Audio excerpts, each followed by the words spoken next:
So my name is Ryan. We started Pingles here. It's a food truck. We started up in February. It was started by myself and my partner, Ariel. One of the things that we're really interested in is for us, community is a big thing. And, gathering around the table and all of those sorts of things. And so what we were looking at doing was doing food and to help the community. And we wanted to get involved in something that was healthy. And so that's where the idea of Pingles really came across, in terms of we can provide fresh fruits and fresh vegetables to the community as a whole, and that we can do that at a wide range of pricing options to accommodate everybody, and not just people that can afford the expensive fruit juices, No, that's really awesome. I do want to point out, you do let people make their own donations and they pick their price. And what actually inspired you to do it that way? What's your business model? Yeah, so that's one of the things is when we first started, we're a new business, we just started in February, and I was looking at different pricing models. Traditionally, a lot of businesses will set off at percentage, and so it cost me this percentage, so I mark it up that percentage, and that's my price. And I really didn't like how that was really controlled and really arbitrary. I wanted it to be more open. So what we do at Pingles is we let our customers name their own price, or choose their own price. And how this works is it just kind of fits in with an individual's budgets. If somebody can really only afford, for whatever reason, whether they're a student or they're between jobs or for whatever, if they can only afford $1 or $2, we allow them to have that. So we give them the same quality fruit juice and smoothie that we would if somebody paid, $5 or $6 or $8. And obviously, it wouldn't be a sustainable model for us to sell, $2 or $1 juices to everybody who came up. But it is a sustainable model for us if we can do that to the people that need it, and then the people that can afford the middle, and people who can afford the top can afford the top. How's that working out for you so far? We're really excited about it. We've gotten almost exclusively positive response. Every once in a while you get some person who's like, just tell me a price, and they want it clean and quick, and we accommodate that. But from the vast majority of people that come up, we've had great positive responses. Awesome. And as a business, it's working for you? Yes. We're keeping the lights on, that's for sure.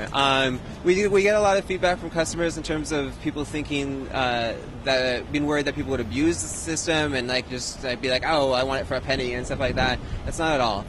Ultimately, people are good people when you think about it, and we have faith in our customers, and we have faith in the community as a whole, that people know what's right and do what's right and do what they can, and that's evidence every single day that we come out here. Totally. That's really awesome.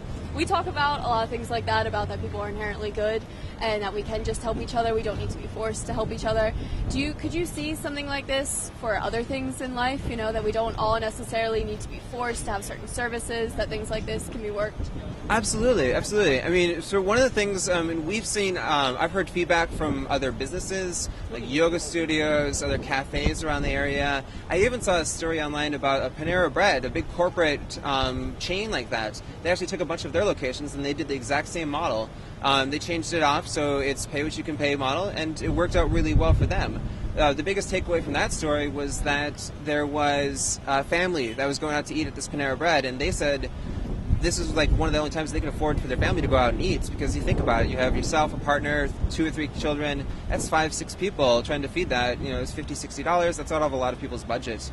And so, even that, but outside of food, you look at, you see a lot of musicians doing that with putting their music online, but really any sort of trade or any sort of business exchange, you can kind of have this model, and it's a sustainable model that's working for us, and we think can work for a lot of other businesses out there too. I encourage other people to explore it for themselves.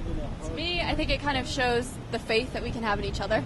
We're not expecting someone to come and rip us off. Or actually, it instills that respect. Do you think that you've seen that? Oh, absolutely. And that kind of goes back to earlier in terms of when people were talking about, people come up to us and are like, oh, our people are abusing this, and it's not. We have faith in our people, and we have faith that people are ultimately good. You look at, there's so many other instances of that in terms of people don't go around attacking other people on the streets. People are, for the most part, there's good people, and you see it in other forms too.